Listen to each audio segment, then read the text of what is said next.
While I was traveling last year, I realized there was a deep longing to bring new, vibrant energy into my life. I needed a change of environment, so I started looking for another apartment in my city.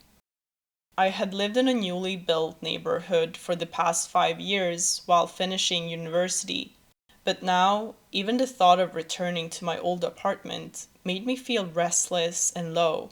It no longer resonated with me. I believe life moves in chapters, and that one had reached its end. When enough people have entered and exited, when enough heartbreaks have been endured, when enough meals have been shared, there comes a moment when your body and mind long for movement. It's a quiet signal, one that can be easily missed, letting you know you've outgrown your current life. 1,000 years ago, my Hungarian ancestors were living as nomads.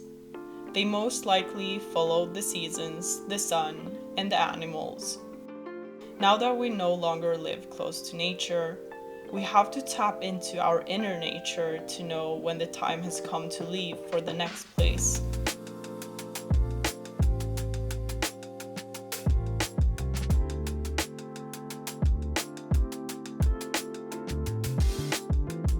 Så här ser det ut just nu.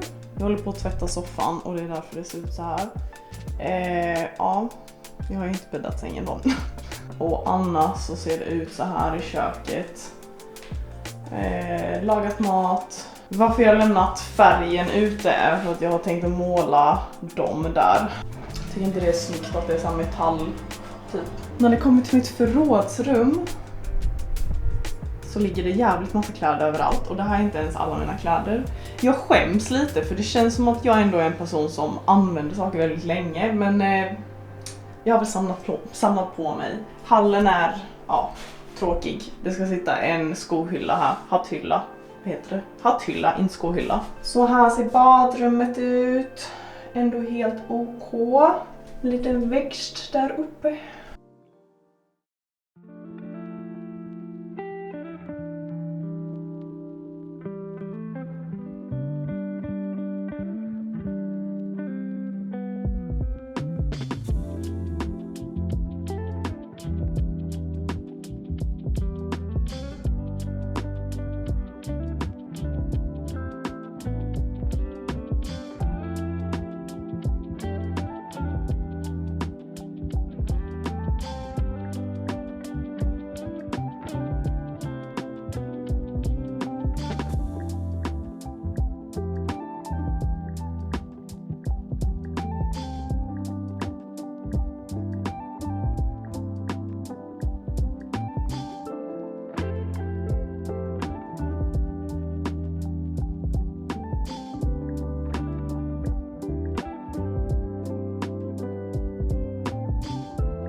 Jag ska sätta upp en lampa.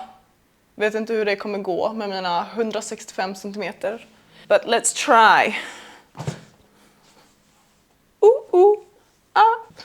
Let me see. This is what we are working with. Wait, you can't see. All right. This feels like the stuff a boyfriend should help you with. But we have Google instead.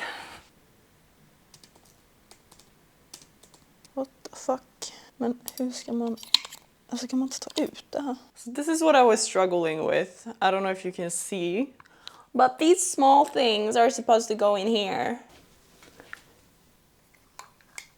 Okay, actually I'm gonna do this. What am I doing? Who makes these things? Like, why? Is it just me or should there be a screw hole here? Some of y'all will probably laugh at me because you know how to do these things. Well, I don't. I have no idea what I'm doing. I've seen my dad do it like once. That was a while ago. Where is all of this extra cable supposed to go? I'm gonna show you guys my little invention here. This is some hardcore improv. You see that? Yeah. I'm just gonna leave it like that. I honestly don't think this is gonna hold, like it's all gonna fall down. Seriously? You seriously need to be like 3 people to put up a lamp nowadays. Is that realistic? It doesn't feel like it. Wow, it's all gonna fall down. I don't wanna let it go. Okay, so it's literally, this is what it looks like. Time to see if it works. Oh wow! It's actually such a nice lamp. I'm gonna show my family my great masterpiece.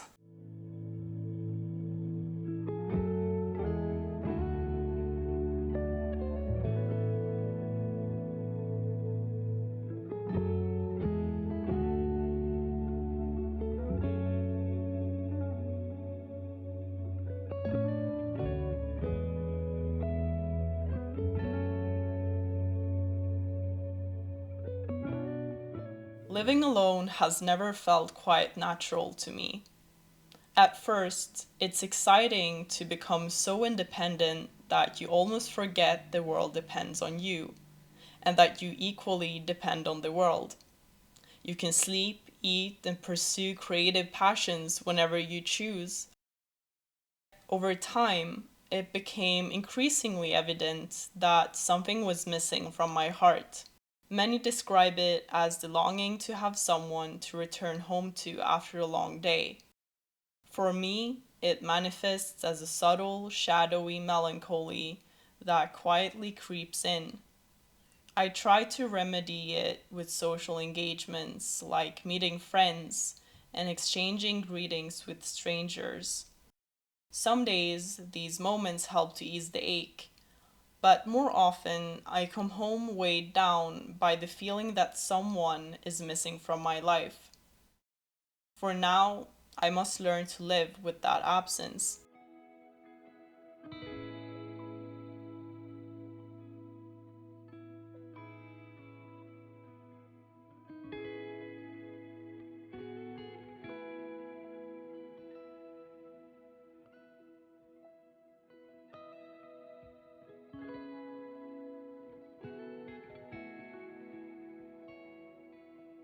Something I promised myself during this move was to be intentional, both with the items I brought into my new apartment and the people I choose to invite into my life.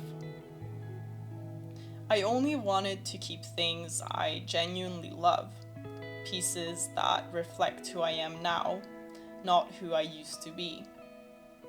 I realized how easy it is, especially in a consumer driven culture, to accumulate things we don't really care about, things we rarely use or even notice. Letting go of them became a way to create space, both physically and emotionally. When I moved into my previous apartment, I was still a teenager, in many ways a child. Even the clothes I owned didn't feel like me anymore, so I sold them or gave them away. The process of letting go became a quiet, gradual reinvention of myself. Now, when I bring something new into my space, I choose it with care. I look for colors and styles that spark something in me, that speak to where I am now. Recently, I got myself a pink notebook because on that day it felt right. I've noticed myself being drawn to greens and to patterns filled with flowers, plants, and trees. So I encourage you to go after what brings you joy.